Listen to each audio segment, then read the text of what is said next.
Байкал с давних времен называют морем за величие его бескрайних просторов и суровый нрав. Это самое глубокое и крупнейшее по объему пресной воды озеро на Земле. 1/5 мировых запасов кристально чистой воды принадлежит Байкалу. Этот водоем с его уникальной экосистемой является объектом всемирного природного наследия и нуждается в особой охране. Большая часть северо-восточного побережья озера находится под охраной заповедного Подлиморья. Эти территории простираются более чем на 300 километров от Баргузинского залива и полуострова Святой Нос к северным берегам Байкала. Подлиморьем эти исконные венкийские земли назвали русские поселенцы, первые из которых появились здесь в 17 веке. Могучая сибирская тайга, бурные реки и величественные горные цепи. Подлиморье. Богатый край у древнего озера моря. Именно здесь расположены Баргузинский государственный природный биосферный заповедник, старейший в России, Забайкальский национальный парк и государственный природный заказник Фролихинский. О них повествует наша кинотрилогия.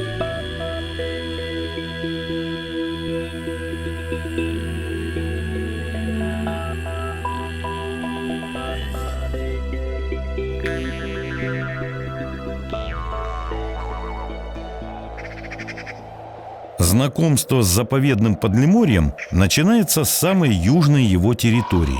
Это Забайкальский национальный парк. Он создан в 1986 году и является одним из самых живописных уголков озера Байкал с высоким разнообразием ландшафтов, растительного и животного мира.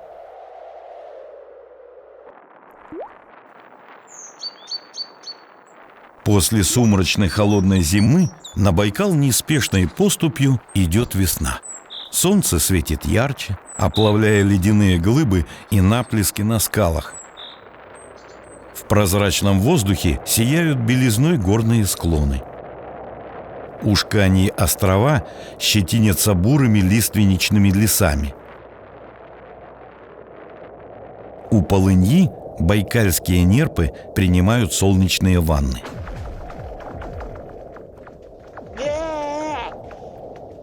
У них начался период линьки.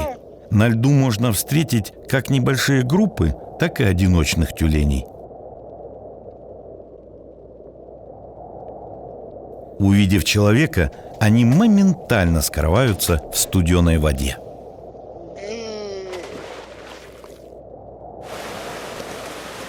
Поверхность озера испещрена трещинами и паутиной автодорог.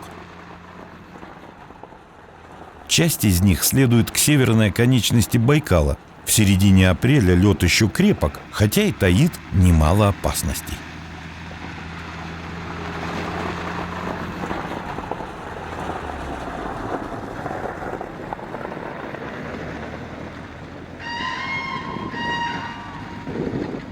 На болотах Чевыркуйского перешейка звучное курлыканье прорывается сквозь шум ветра.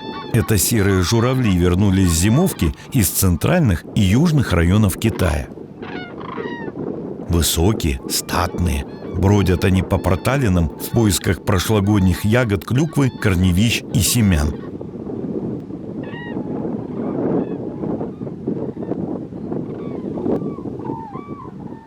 По мере схода снега в рацион птиц добавляются зеленые проростки и насекомые. Гнезда журавли устраивают на болотных кочках.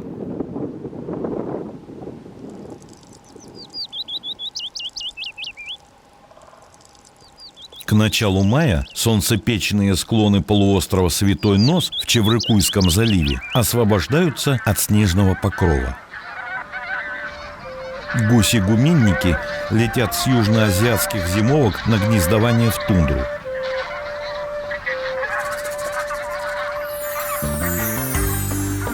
Почва очнулась от глубокого сна, вдохнула жизнь в весенние первоцветы. Прострелы или сон-трава – самые раннецветущие растения на Байкале. Они поражают многообразием окраски листочков околоцветника – от почти белого до золотисто-желтого, голубого, лилового и фиолетового. Яркие цветки привлекают первых насекомых.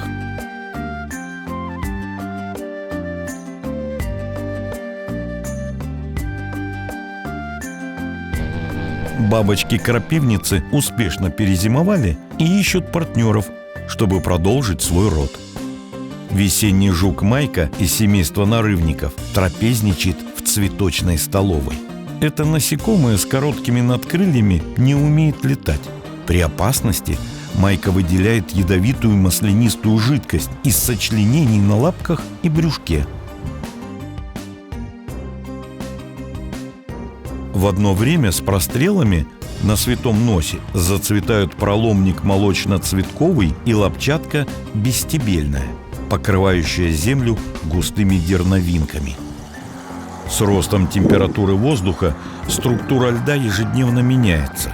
По берегам он активно тает. Теперь по озеру можно передвигаться только на суднах на воздушной подушке. Среди ледовых кристаллов проворно скачет берингийская желтая трясогузка. Она ловит веснянок, ручейников и других насекомых. Это изящная птичка на Байкале пролетом, а гнездится она на крайнем севере.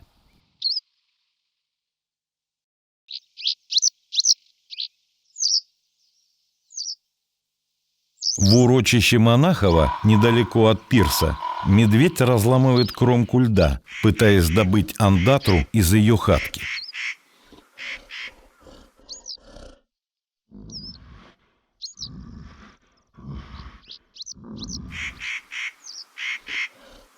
Задача непростая, не всем по плечу. Даже когда имеются острые когти и зубы, необходимы смекалка и терпение. А есть хочется.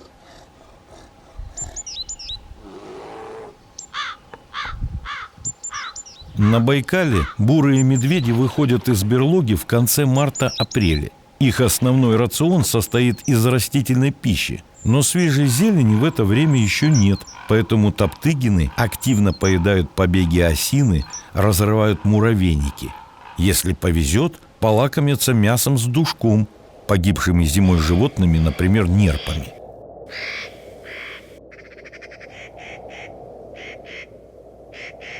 Иногда косолапым хищникам перепадает свежатинка, коли удастся поймать андатру или бурундука. По учетным данным, на полуострове Святой Нос обитает более 50 медведей. Весной их нередко можно встретить не только на побережье, лесных дорогах и тропах. Звери выходят к поселкам Чевыркуйского залива и кордонам национального парка в поисках легкой добычи. Их также привлекают пищевые отбросы со стоянок туристов и из мусорных контейнеров. Занимаясь своими делами, медведь не всегда сторонится человека. Здесь его дом, его лес. Недаром этого крупного хищника назвали хозяином тайги. С приходом теплых дней водоемы и леса оглашает разноголосый птичий гомон. Забайкальский национальный парк – одно из крупнейших на Байкале мест концентрации птиц во время их сезонных миграций. Орнитофауна парка насчитывает более 250 видов. Часть из них ведет в парке оседлый образ жизни, другие гнездятся на его территории или останавливаются на пролете. Проталины Чевыркуйского залива привлекают множество водоплавающих птиц. Свизи прилетают на Байкал одними из первых среди уток в разгар таяния снега. Их несложно узнать. У самцов в брачном наряде рыжая голова с продольной светлой полосой.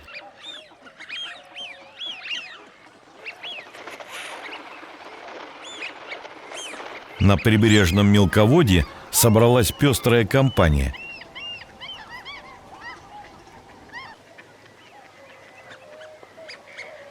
Серые утки приводят в порядок свои перышки. Особая структура пера в сочетании с жировой смазкой и пухом защищает крылья от намокания, помогает птицам сохранять тепло и превосходно чувствовать себя в холодной воде. Самец длинноносого крахаля носится за соперником, пытаясь отбить его подругу.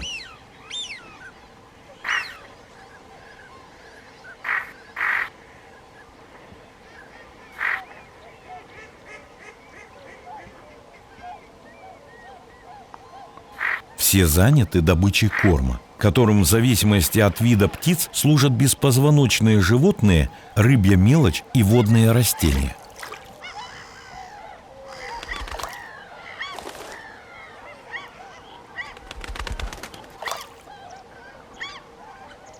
А монгольские чайки могут поймать на обед кое-что покрупнее, например, взрослого окуня.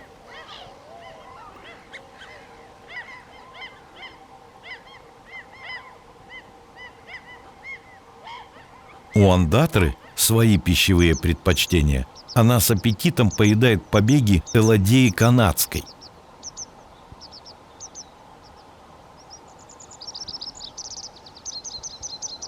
Поверхность Баргузинского залива испещрена геометрическими фигурами почти правильной формы. На осколке ледового поля отдыхает стая шелохвостей. Птицы выстроились в ряд, словно на смотрины.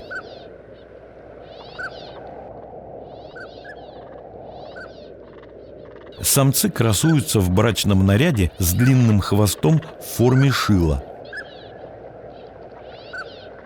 Как и у других пернатых, впереди у шелохвостей немало работы по обустройству гнезд и выведению птенцов.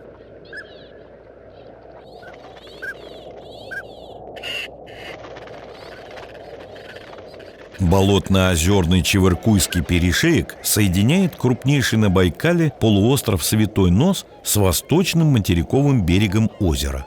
Перешеек омывается водами двух заливов – Чевыркуйского на севере и Баргузинского на юге. Его поверхность представляет собой огромное, местами непроходимое осоковое болото. Прибрежную зону Баргузинского залива занимают песчаные береговые валы. Узкая коса, намытая байкальскими штормами, носит название «Мягкая корга». Это один из самых длинных песчаных пляжей на Байкале протяженностью 18 километров.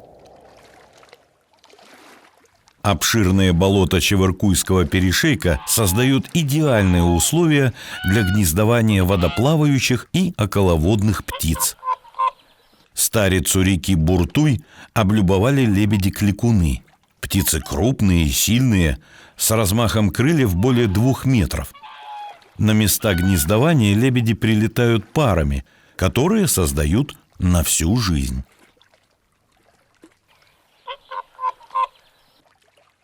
Вернемся в Чевыркуйский залив. Местность Монахова называют «вратами залива». Отсюда начинается 20-километровый пеший маршрут к термальным источникам бухты Змеиной. Тропа следует вдоль восточного берега полуострова Святой Нос, неоднократно спускаясь к воде и поднимаясь по крутым осыпным склонам. Пролетная стайка дроздов-рябинников остановилась покормиться перед тем, как продолжить путь на север. Остров Камушек-Курбуликский пестреет колониями бакланов и чаек. Бухта Змеиная освобождается от ледовых оков. Все шире просветы между льдинами, все больше открытой воды, оттенки песчаного дна, просвечивающего сквозь водную толщу, сливаются с небесной синью в причудливые акварельные узоры.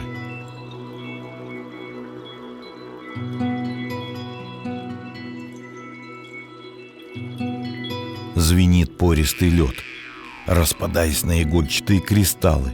Озеро словно шепчет: «Остановись, путник, прислушайся к весенней мелодии Байкала».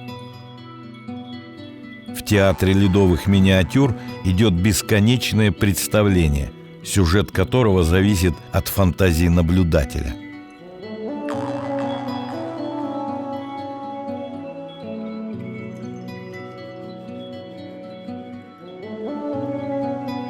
Одной из достопримечательностей полуострова Святой Нос является песчаный пляж Кресты. Это один из самых уютных и живописных уголков Чебаркульского залива. В летнее время он пользуется большой популярностью у посетителей национального парка.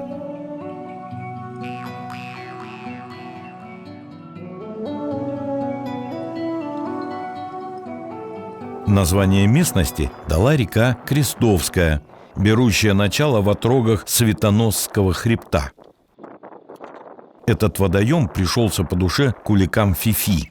Свое название птица получила из-за звуков, издаваемых в токовом полете. Фифи выбирает для гнездований берега стоячих водоемов, сырые поляны и редколесья. Гнезда устраивают на земле под прикрытием растительности, иногда на гнилых пнях, или занимают старые дроздовые гнезда на деревьях. Нижний ярус прибрежного леса выстилают заросли шиповника иглистого, шикши и болотного багульника. На тропе за болотцем появилась молодая зелень медвежьего лука-черемши, значит, у косолапых будет больше сочного витаминного корма. Наступает пора цветения рододендрона даурского, одного из главных символов сибирской весны. Мы еще заглянем в бухту Змеиную, а сейчас отправимся в одно интересное место, откуда вся территория национального парка видна как на ладони. Это гора Маркова, высшая точка полуострова Святой Нос. Она возвышается над поверхностью Байкала почти на 1,5 километра. Маршрут под названием «Тропа испытаний» начинается в местности Глинка на побережье Баргузинского залива. Первая треть подъема идет по лесу. Вокруг ковры зеленого бархата с розоватыми цветками-кувшинчиками. Это толокнянка. В народе ее называют медвежьим ушком или медвежьей ягодой. Мучнистые плоды растения служат пищей не только косолапым, но и пернатой дичи, например, рябчикам. Пара этих лесных птиц живет на старом горельнике неподалеку от тропы. Рябчики питаются в основном растительными кормами, в том числе древесно-кустарниковыми почками и сережками. С набором высоты подъем становится круче. Сотрудники национального парка вместе с добровольцами построили здесь удобный серпантин взамен прежней тропы, подверженной эрозии. Он позволяет сэкономить силы и облегчает прохождение маршрута.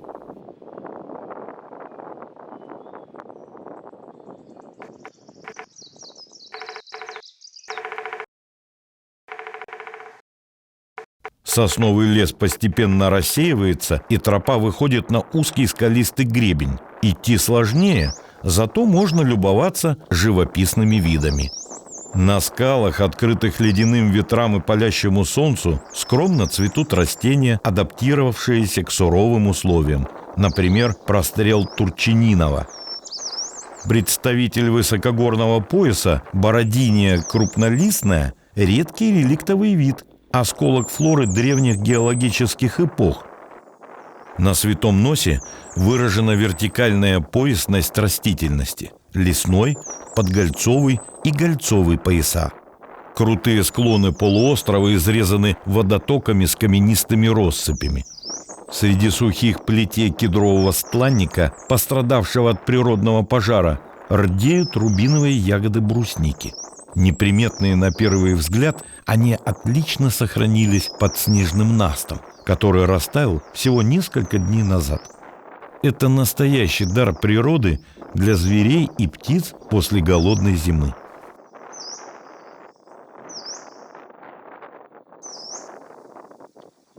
На брусничном поле медведь лакомится сочными сладкими ягодами.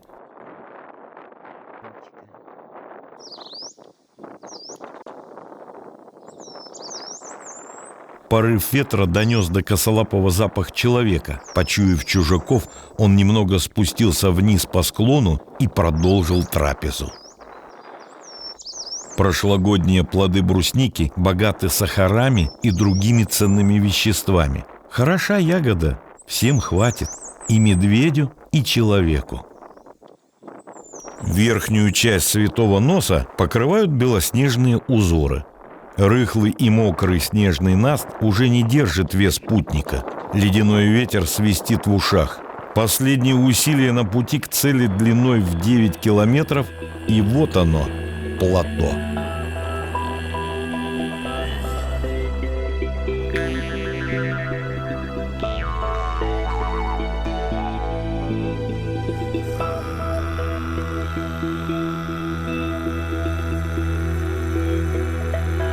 Настоящая горная тундра с карликовой березой, кедровым стланником и буро-зеленой накипью лишайников на камнях.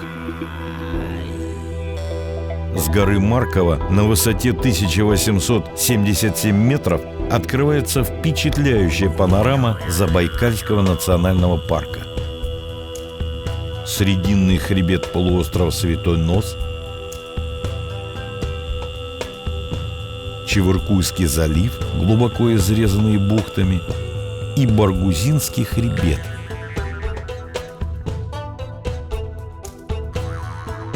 Южнее – Чевыркуйский перешеек с озером Арангатуй, крупнейшим в парке, и Баргузинский залив. Несмотря на сложный рельеф, тропа испытаний – самый популярный и активно посещаемый маршрут национального парка.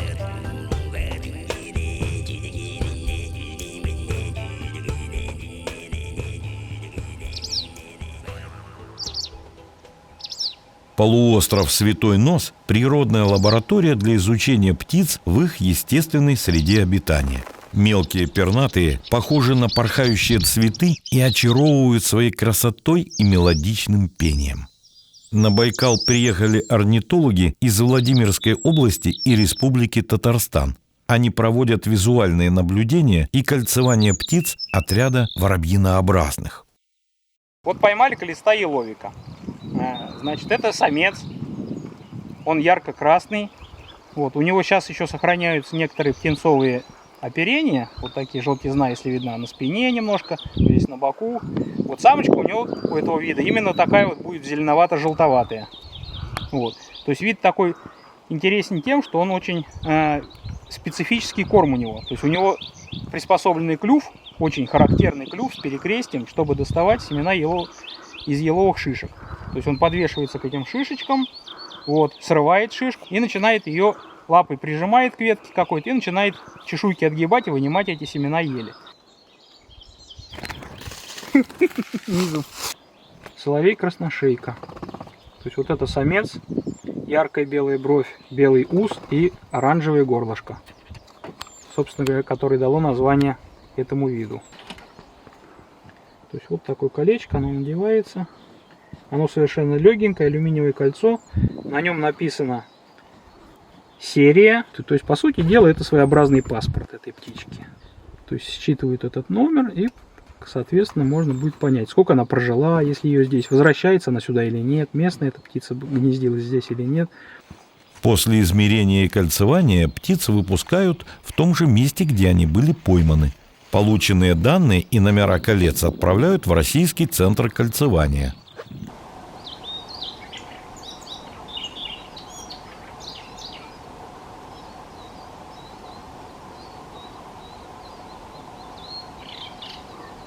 В преддверии лета леса и побережья ежедневно расцвечиваются новыми красками. В Забайкальском национальном парке произрастает около 1000 видов сосудистых растений. В теплом воздухе разливается сладкий аромат медуницы. Под сенью берез зацвела фиалка одноцветковая. На песчаных дюнах Баргузинского залива появились мохнатые побеги черепоплодника почти шерстистого. Свое название растение получило из-за густого опушения и сходства формы его семян с черепом. Этот эндемичный вид произрастает только на побережьях озера Байкал и является реликтом палеогеновой флоры. Для знакомства с миром диких животных парка не обязательно далеко ехать или идти. В Монахово можно наблюдать за их жизнью прямо с пирса.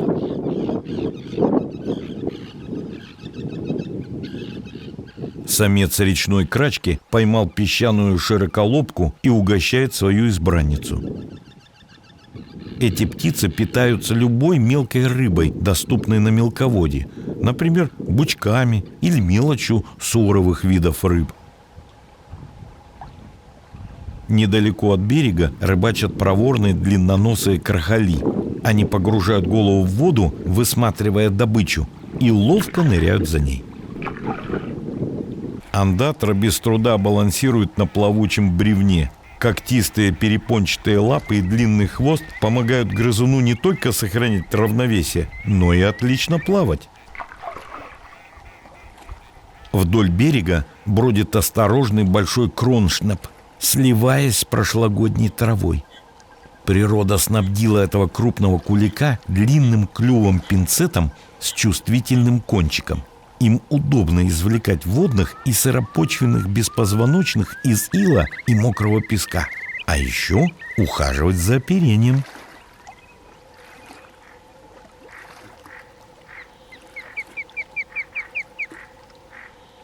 Скопа выслеживает рыбу, летая высоко над водой.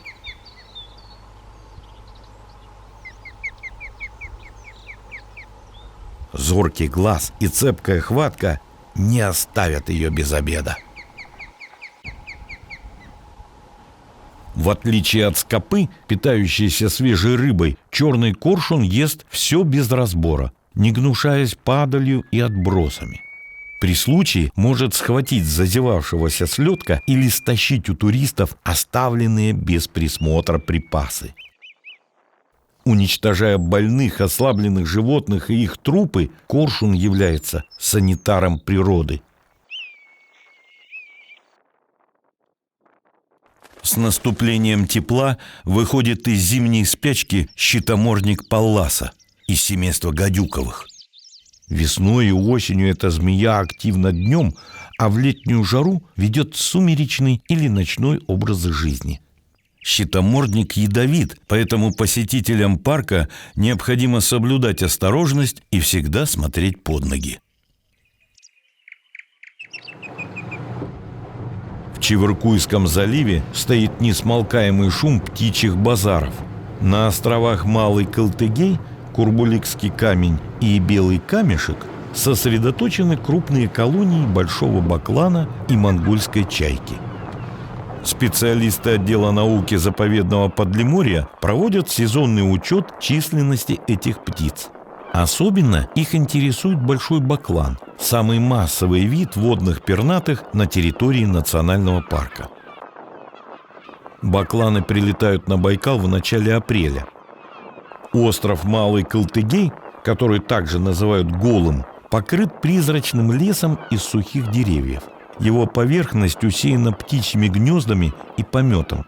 Там, где поселились бакланы, древесная растительность обычно погибает из-за их едких экскрементов. На островах нет наземных хищников, что облегчает жизнь пернатому населению, но между соседями имеется конкуренция за территорию. Монгольские чайки нередко причиняют вред бакланам, уничтожая их яйца и птенцов. Баклан – типичный ихтиофаг, то есть кроме рыбы ничего есть не умеет. Но вот эти потребности, суточные потребности баклана в питании слишком преувеличены. Местное население считает, что он может и ведро, и больше съесть, там 10-15 килограммов рыбы. Это, конечно, мифы и предположения необоснованные. Дело в том, что это достаточно древняя, филогенетически древняя группа птиц. У них скорость переваривания низкая, и в сутки они могут нормально переварить где-то 400-600 граммов рыбы.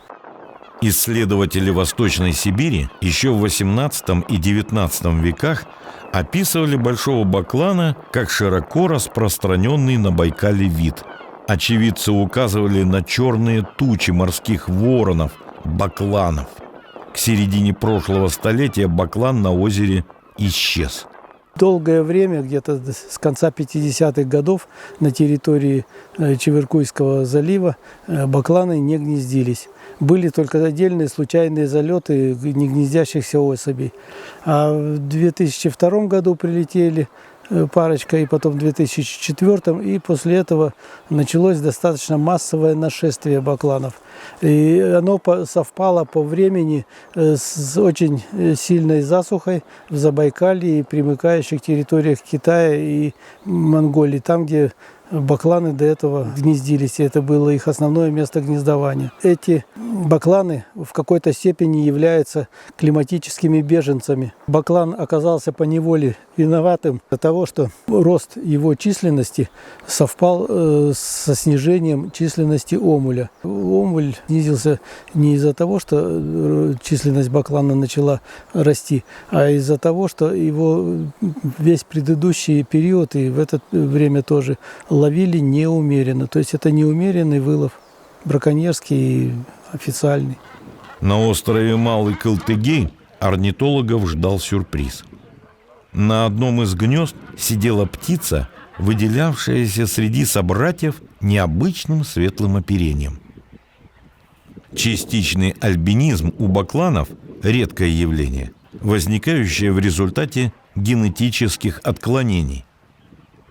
Эти кадры – свидетельство первой встречи с бакланом-альбиносом на территории Забайкальского национального парка.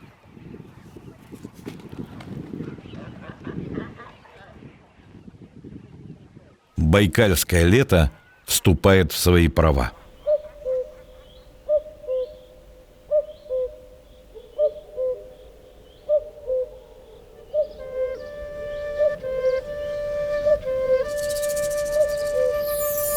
У реки Буртуй зажглись яркие огоньки купальниц.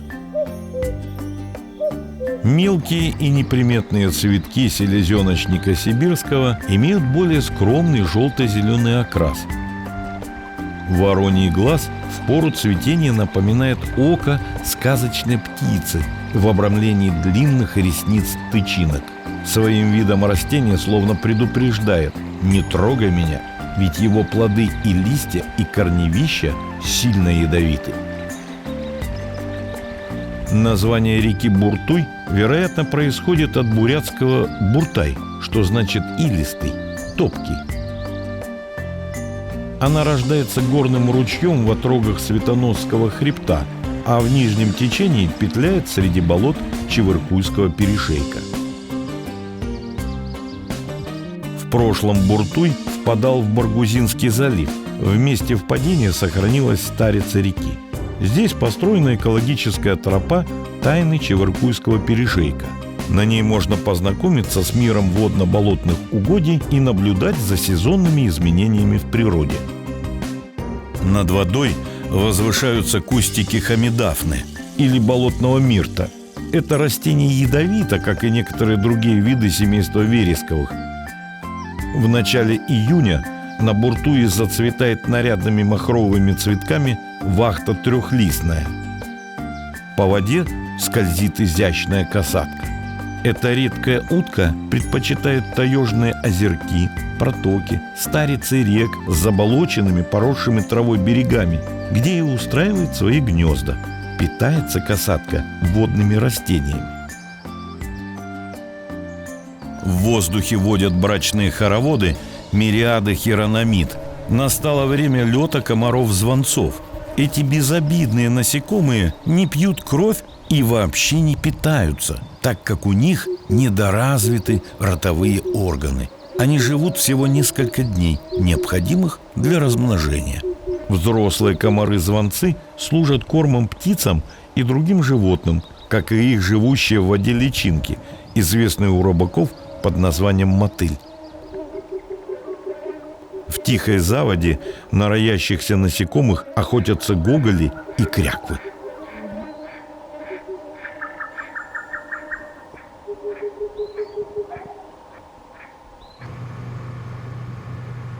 Ранним утром оперативная группа «Баргузин» отправляется в рейд из урочища Монахова на северо-восточный берег Чевыркуйского залива.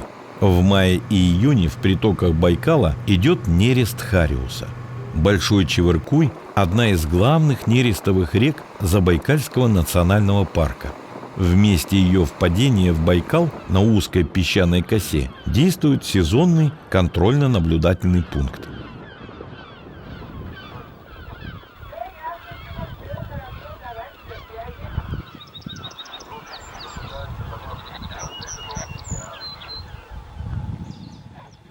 Ну, в воскресенье давайте, я приду сюда.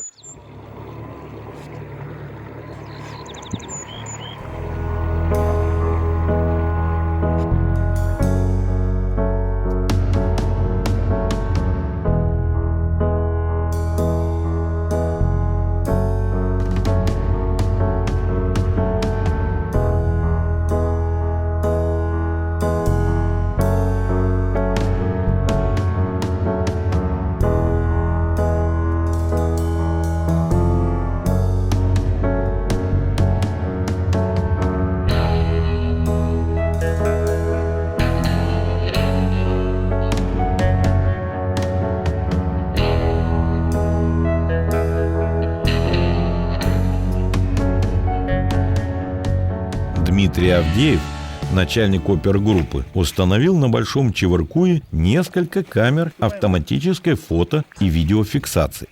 С их помощью на разных участках реки ведется постоянное наблюдение за нарушителями природоохранного режима и, конечно, за животными. Камеры помещены в антивандальные корпуса для защиты от зубов и когтей любопытных четвероногих. Тут тоже кадр такой забавный был снят. Орлан Белохвост сидел, и ворона территорию свою отстаивала. Пыталась его достать, за хвост дергала.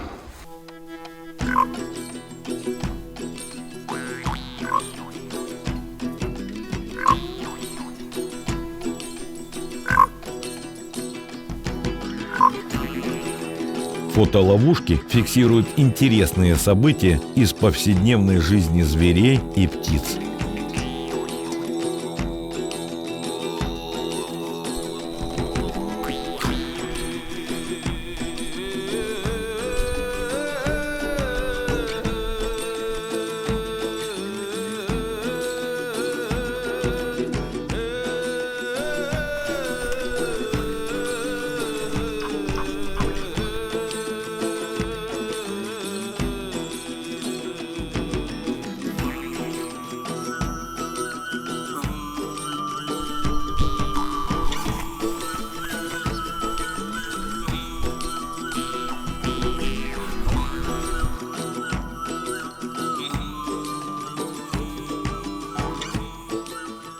Река, она у нас под особой охраной находится, потому что она нерестовая река. Там внизу на устье кордон стоит, то есть просматривается. Ну вот один раз нарушителей мы здесь при помощи этой фотоловушки фиксировали. Взяли мы их уже исключительно по оперативной информации, которая была получена с этой фотоловушки уже в заливе. То есть не здесь на месте, а в заливе. То есть объективные данные были получены, и товарищи были задержаны. А нерест хариуса на этой реке в какой период идет? Нерест хариуса, в отличие от омуля, он весной происходит. Ограничение на ловлю хариуса с распаления льда до 20 июня. В давние времена на Большом Чевыркуе были промысловые угодья тунгусов подлиморско-шимагирского рода. На эвенкийском языке слово «чевир» означает «извиваться, как змея». И действительно, река делает множество изгибов на пути к Байкалу. В начале прошлого века по правому берегу Большого Чевыркуя проходила южная граница Баргузинского заповедника. В устье реки действовал кордон, один из старейших в России. В 50-х годах границу заповедника перенесли дальше на север, и на кордоне до образования национального парка работали лесники Чевыркуйского лесничества Баргузинского лесхоза. В 1970 году здесь открыли завод по искусственному разведению байкальского омуля. По соседству с кордоном вырос рабочий поселок. 17 лет спустя завод закрыли. а все его сотрудники выехали на Большую Землю. Сейчас в этом диком и уединенном месте властвуют медведи. Их можно встретить повсюду. И на косе, и в зарослях кедрового стланника, и на реке. Косолапые активно поедают сочную зелень на полянах. Немало времени звери проводят в озере. Они переворачивают один за другим байкальские камни в поисках икры рыб, бычков-подкаменщиков. Это еще один вид животного корма, доступного медведю в начале лета.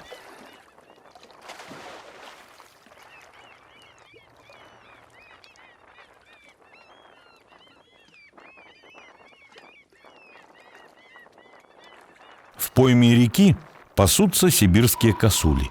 У них продолжается весенняя линька. Густой серый мех сменяет короткая шерсть темно-рыжего цвета. Головы самцов венчают небольшие рога, которые они ежегодно сбрасывают на зиму. Молодые рожки, панты, пронизаны кровеносными сосудами и покрыты короткой бархатистой шерстью. По мере роста они окостеневают и служат самцам главным турнирным оружием в период гона, а также защитой от мелких хищников, например, лисицы. У косуль тонкий слух и острое обоняние. От опасности они убегают быстрыми скачками, совершая прыжки длиной в несколько метров.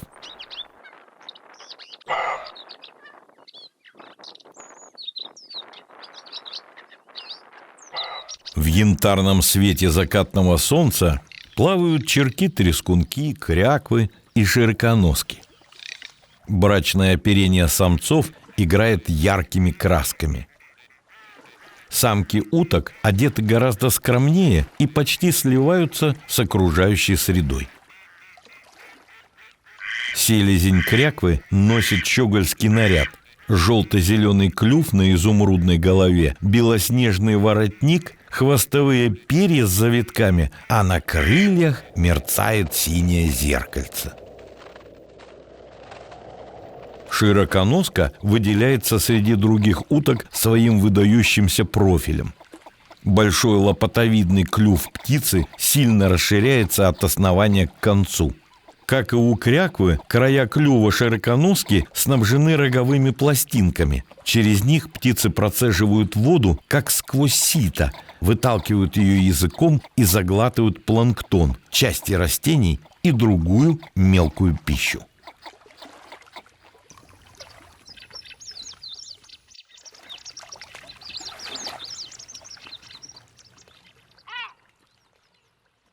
Середина лета – прекрасная пора для семейного отдыха. Сезон отпусков и каникул в разгаре. Вода в Чевыркуйском заливе хорошо прогревается, так как его средняя глубина 6-8 метров. Водные и пешие экскурсии, любительская рыбалка, купание, уютные вечера у костра в кругу друзей – всем найдется занятие по душе и взрослым, и детям. У Байкальской Нерпы, единственного млекопитающего озера Байкал, тоже каникулы. Она набирается сил на тюленьем курорте, Ушканьих островах. Это строго охраняемая территория, поэтому животные чувствуют себя в полной безопасности. Архипелаг Ушканьи острова на сегодня это самое большое постоянное летнее лежбище Байкальской Нерпы. Конечно, это связано с тем, что отсутствует фактор беспокойства. У нас постоянно там устанавливаются на ежегодной основе сезонные посты, где инспекторы ведут патрулирование и проводят познавательные экскурсии по экологической тропе с целью показать нерпу. В отдельные дни на островах собирается до нескольких сотен байкальских тюленей.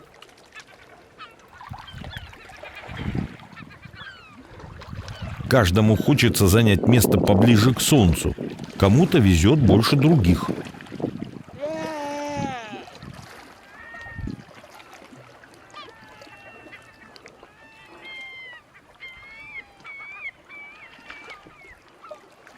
Ластами с острыми когтями удобнее процарапывать лунки во льду, чем карабкаться по камням.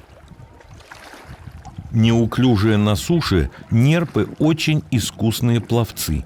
Они могут нырять на глубину 300 метров и находиться под водой до 40 минут. Столько времени требуется, чтобы добыть глубоководные виды рыб – голомянок и бычков, главный корм байкальских тюленей. Омуль в рационе ластоногих составляет всего 1-2% от рыбы, съеденной за год. Ушканий архипелаг расположен в 8 километрах к западу от полуострова Святой Нос и состоит из 4 островов. Они представляют собой вершины подводного академического хребта, разделяющего северную и центральную котловины озера Байкал. Самый крупный остров, Большой Ушканий, возвышается над водой на 200 метров и тянется в длину на 5 километров. Малые острова – круглый, долгий и тонкий, имеют высоту не более 20 метров над уровнем озера. Архипелаг сложен древними породами, среди которых преобладают кристаллические известняки и мраморы. Над прибрежными скалами зеленеют пушистые лиственницы. На полянках тянется к солнцу изящная лилия-саранка.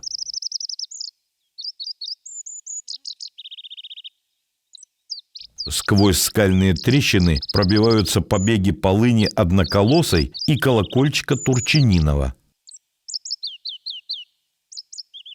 Пернатые хищники не оставляют без внимания островные леса. Так на Большом Ушканье обитают чеглок и пустельга. Это самка пустельги обыкновенной. Где-то в скальной нише у нее гнездо с птенцами. Птица выкармливает их мышевидными грызунами, мелкими птичками и насекомыми. Нерпы совершают постоянные миграции по акватории Байкала. На Ушканьих островах собираются животные из разных частей озера.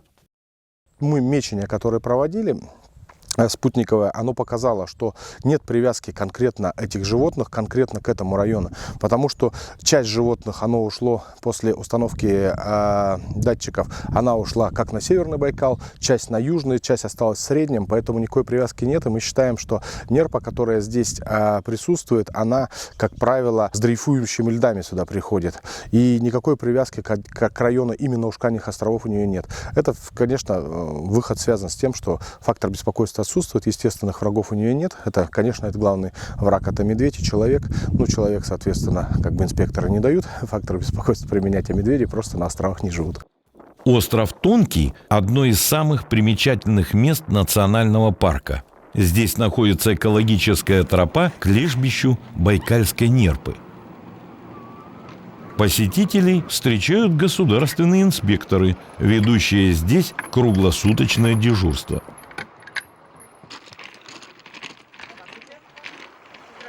Тропа оборудована деревянным настилом для сохранения хрупкой экосистемы острова.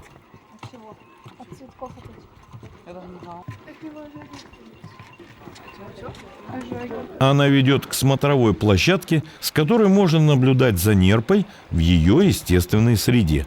Если не шуметь, животные не замечают человека за стеной и спокойно отдыхают на прибрежных камнях. В начале тропы расположен информационный центр. Здесь сотрудники парка проводят познавательные экскурсии для взрослых и детей. Через год приезжает группа, и гид меня спрашивает: вы можете нам рассказать экскурсию? Только не забудьте про маникюр. А я уже сама забыла, люди запомнили. Вот, маникюр. У нерпы есть маникюр, который нужно периодически точить об камушки. Интерактивные стенды знакомят с интересными фактами из жизни байкальского тюленя, а в память об Ушканьих островах можно приобрести сувениры, изготовленные местными мастерами.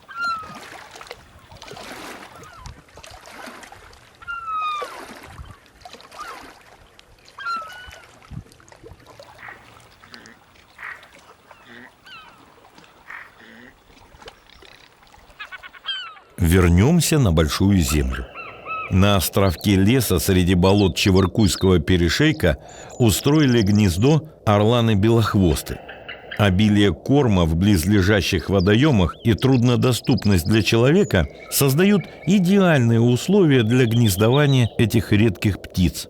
В гнезде сидят 2 птенца. Они уже подросли и готовы вскоре встать на крыло. Через несколько дней молодые орланы начнут пробовать свои силы в первых полетах, а родители будут учить их охотиться. В отличие от взрослых орланов-белохвостов, птенцы имеют темную окраску перьев, глаз и клюва. Их хвост полностью побелеет только на 5-м году жизни.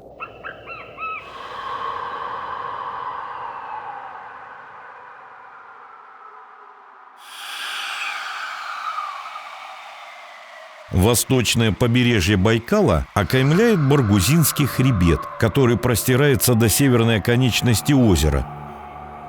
Путь к чистому Байкалу – один из самых протяженных пеших маршрутов национального парка длиной около 50 километров. Это тропа для ценителей походной романтики. Рюкзак на плечи и вперед, на перевал, в окружении тайги и причудливых скал Останцов. За перевалом зеленым морем кедрового стланника раскинулось Чевыркуйское горное плато.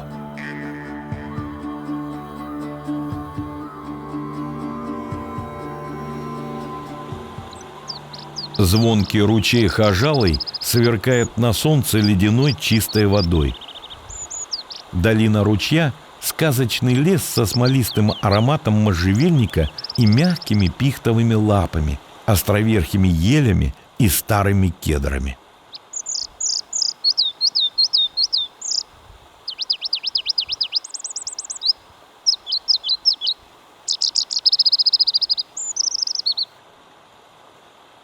Лишайник-бородач уснея то свисает с ветвей длинными космами, то сплетается в ажурные кружева.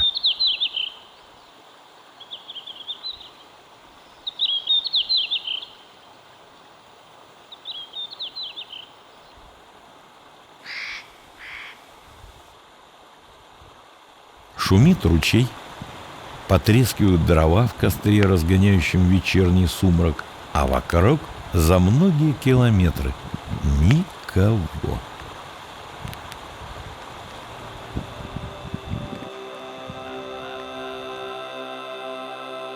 Тропа выходит к верхнему течению Большого Чевыркуя.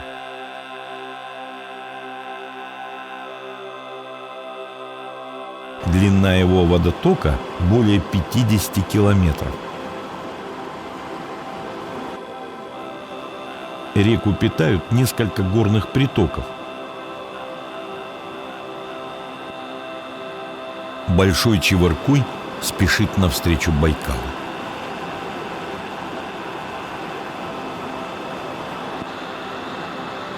Устье реки Дубари – одно из самых живописных и уютных мест на маршруте.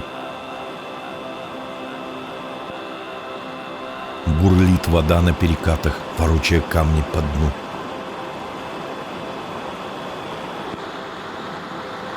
Речной гул заглушает все окрестные звуки.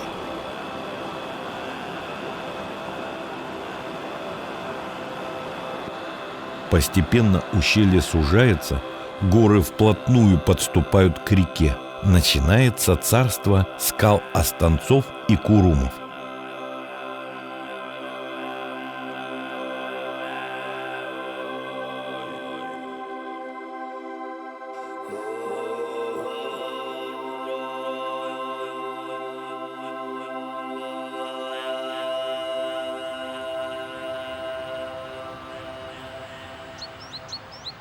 На прибрежной террасе ласковый ветер шепчется с белоствольными березами. Под сенью деревьев растет папоротник-орляк сибирский.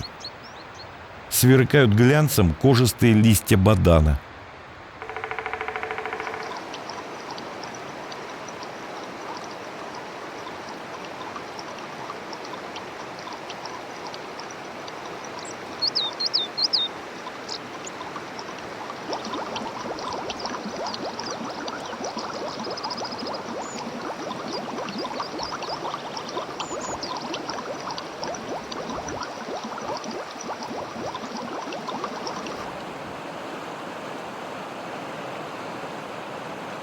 Над рекой исполняют танец любви стрекозы с поэтичным названием «Голубое коромысло».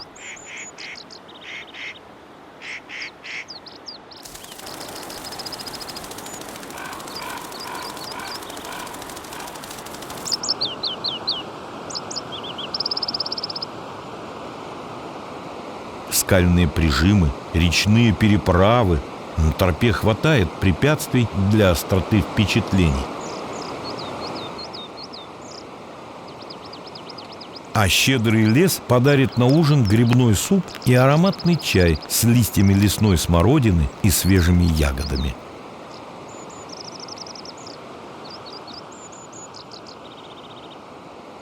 Остается несколько километров пути, пока тропа, петляющая по глухой тайге, не выйдет на Байкальский берег, к белоснежным пескам бухты Крахалиной. Сентябрь. Воздух становится прозрачнее, краски ярче, а ночи длиннее. Пик туристического сезона позади. Опустели палаточные кемпинги. Летом урочище Мягкая Карга – одно из самых излюбленных мест отдыха. Национальный парк стремится к балансу между рекреацией и сохранением прибрежных песчаных экосистем. Конечно, основная антропогенная нагрузка, она все-таки падает на национальный парк, потому что это сферу и географических особенностей территории, и логистических, что легче попасть гораздо, чем на территории заповедника или заказника. И здесь, конечно, приходится отдельные меры принимать, вплоть до того, что у нас сейчас лимитированы места посещений. Даже для палаточного отдыха это позволяет нам как бы сконцентрировать туристов в определенных местах. И у нас еще сделаны, это, наверное, немногие могут этим похвастаться, у нас выделены участки покоя. Если раньше туристы, они располагались хаотично там, где хотели, то сейчас эти участки покоя выделены, в том числе наиболее на уязвимом участке Мягкая Карга. И эти меры, они уже на сегодня показывают, уже несколько лет у нас было прям в начале такое было жесткое противодействие, что люди как бы не понимали, почему, зачем, почему нельзя вставать где угодно. А сейчас уже видно, как восстанавливается растительность, как эти участки, они уже заселяются животными, и прям на глазах это все видно, и уже у людей гораздо меньше вопросов, почему это делается и как. И главная наша задача, чтобы сконцентрировать и управлять вот эти рекреационные потоки, которые к нам приезжают. И это как раз для этого нужно грамотное обустройство дорожно-тропиночной сети. В первую очередь это ремонт основной автодороги, мы ставим свои планы, это КПП Монахова. И это создание дополнительных троп, чтобы люди, которые приезжали, они не только как бы шли там по одному маршруту, грубо говоря, там в бухту Змеёва, у них должны быть еще какие-то альтернативы, чтобы распределить их по разным точкам и единовременно, чтобы они меньший как бы фактор беспокойства оказывали на объекты животного мира. На юго-западной оконечности Чевыркуйского перешейка расположены солоноватые Бармашовые озера. Они отделены от Байкала узкой низинной перемычкой. С высоты птичьего полета отчетливо видны древние береговые валы. Они постепенно сформировались во время штормов, когда крупные волны выбрасывали на берег гальку и песок. Большое Бармашовое озеро имеет глубину не более 3 метров. Летом оно хорошо прогревается, берега водоема песчаные, а дно илистое. Вода и донные отложения озера обладают целебными свойствами и издавна используются местным населением для лечения заболеваний кожи. В 4 километрах от Бармашовых озер находится главный контрольно-пропускной пункт национального парка. Через него проходит основной поток посетителей территорий. Знакомство с дикими обитателями парка начинается буквально за шлагбаумом.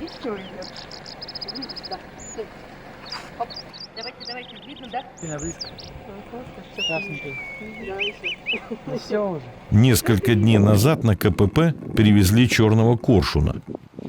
Птица была ослаблена и не могла летать. Дежурные инспекторы подкармливали хищника, пока он не набрался сил и улетел в лесную чащу. В визит-центре сотрудники отдела туризма делятся с посетителями информацией о территории парка и его достопримечательностях, местах размещения и экотропах. Отдел экологического просвещения проводит здесь занятия Байкальской заповедной школы, мастер-классы и экскурсии. Действует экспозиция «Мир удивительной птицы».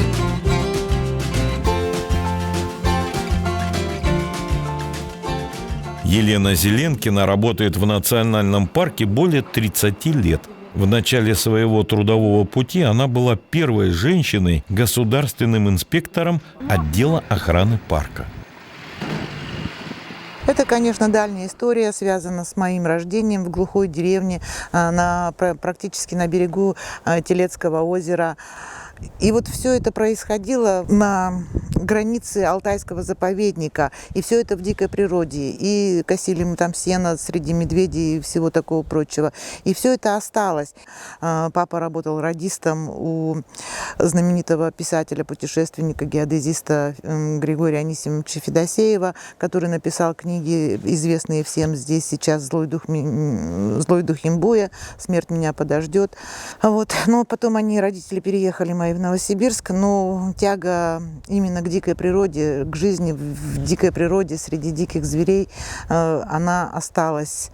Вот. И сейчас, когда я уезжаю на дальние кордоны, мне даже не требуется шоколад для поднятия духа. Адреналина мне хватает и там. Чебаркульский залив не спешит менять летнее убранство. Самый далеко вдающийся в сушу залив на Байкале имеет свой особый микроклимат. Его берега сильно изрезаны живописными бухтами, защищенными от суровых ветров. Залив мелководен с максимальной глубиной не более 15 метров. Бухта Змеиная – одна из самых популярных в национальном парке. Здесь находится термальный источник, до которого можно добраться на катере или пешком по тропе из Монахова. Температура воды в ваннах от 40 до 60 градусов в зависимости от времени года. Характерный запах сероводорода чувствуется издалека. Вода источника используется при заболеваниях опорно-двигательной системы.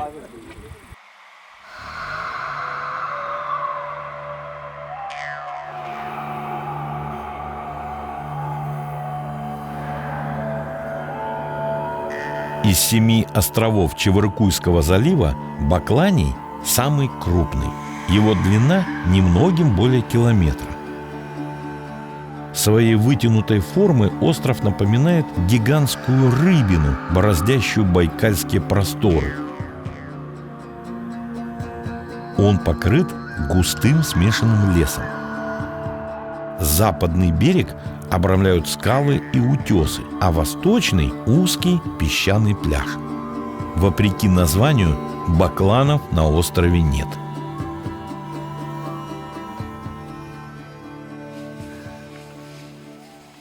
Сентябрь на Байкале – напряженная пора.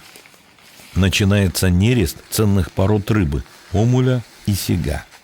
Оперативные группы «Баргузин», «Сарма» и «Хиус» ведут усиленную охрану территории национального парка. Что касается работы оперативных групп, конечно, это направление, оно приоритетное в работе службы охраны.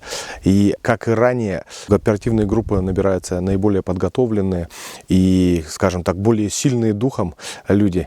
И это на них особая ответственность, потому что они постоянно на острие борьбы с браконьерством.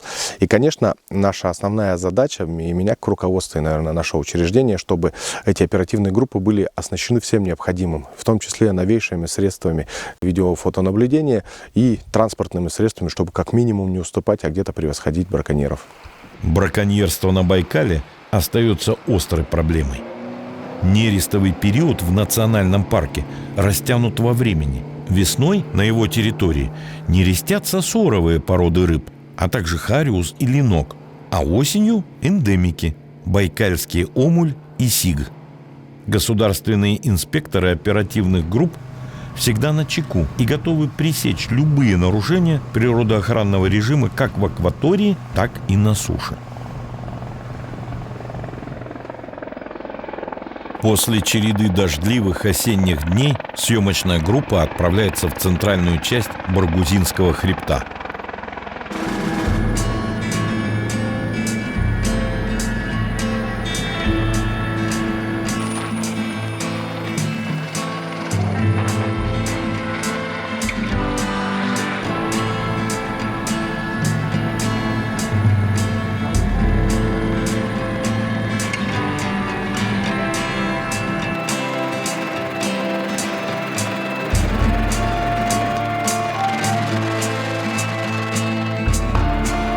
Использование вертолета позволяет оперативно решать задачи, стоящие перед заповедным Подлиморьем. В первую очередь это противопожарное патрулирование, выявление нарушителей режима охраны, а также заброска сотрудников на отдаленные и труднодоступные участки территории.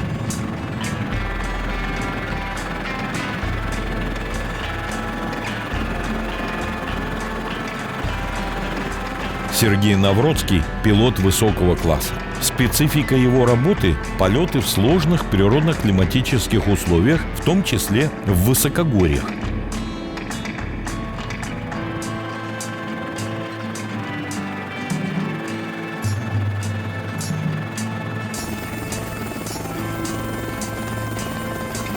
Это заповедная зона национального парка на границе с Баргузинским заповедником. Здесь на высоте около 2000 метров над уровнем моря берет начало река Большая Черемшана.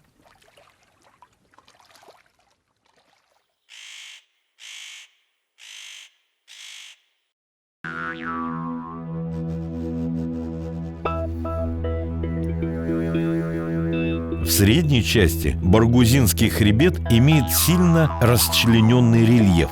Здесь находятся его самые высокие и неприступные вершины с обрывистыми склонами, скальные массивы с зубчатыми гребнями. В глубоких ущельях несут свои воды к Байкалу множество ручьев и горных речек, заваленных огромными валунами. В карах и межгорных впадинах лежат сотни ледниковых озер.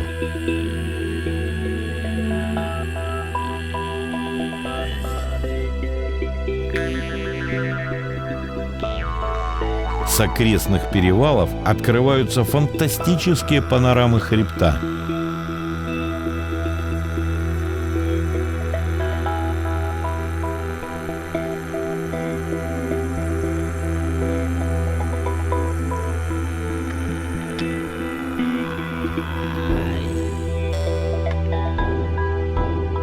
Сколько тайн хранят скалистые ущелья, и что на свете может сравниться с этой суровой красотой, мощью и величием гор?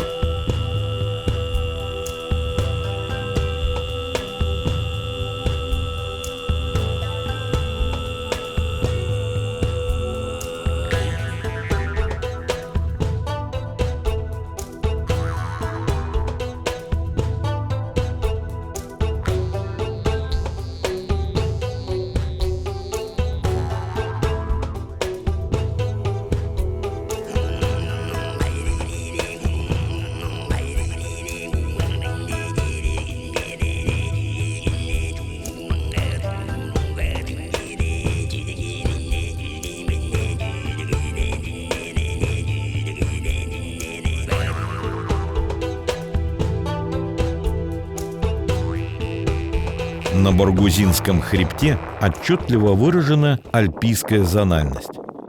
В верховьях рек Большая и Малая Черемшаны произрастают типичные виды высокогорной флоры.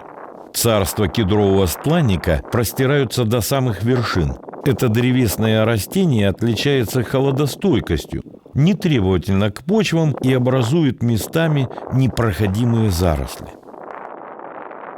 На каменистых склонах зеленеют кусты можжевельника и рододендрона золотистого. По берегам озер и в речных долинах береза круглолистная добавляет яркости горному пейзажу. На прогалинах между кустами все еще цветет горячавка крупноцветковая, несмотря на крепкие ночные заморозки.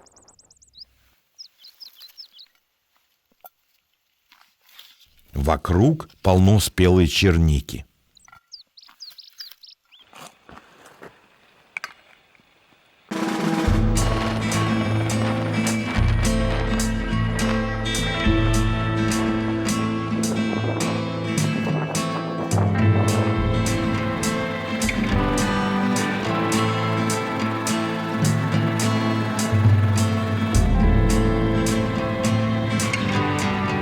Крайняя точка горного маршрута – озеро Ладохинское.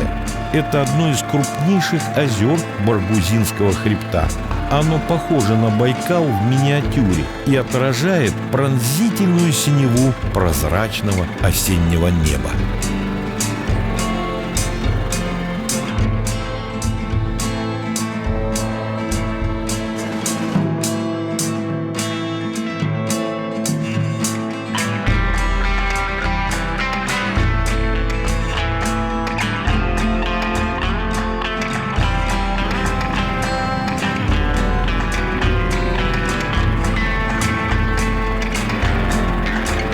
С 2012 года территория национального парка находится под управлением Объединенной дирекции Баргузинского биосферного заповедника и Забайкальского национального парка «Заповедное Подлиморье». Благодаря упорству, любви к своему делу и профессионализму коллектив заповедного Подлиморья с честью выполняет поставленные задачи по сохранению уникальной природы озера Байкал. Уже скоро прибрежные горы выбелит свежий снег.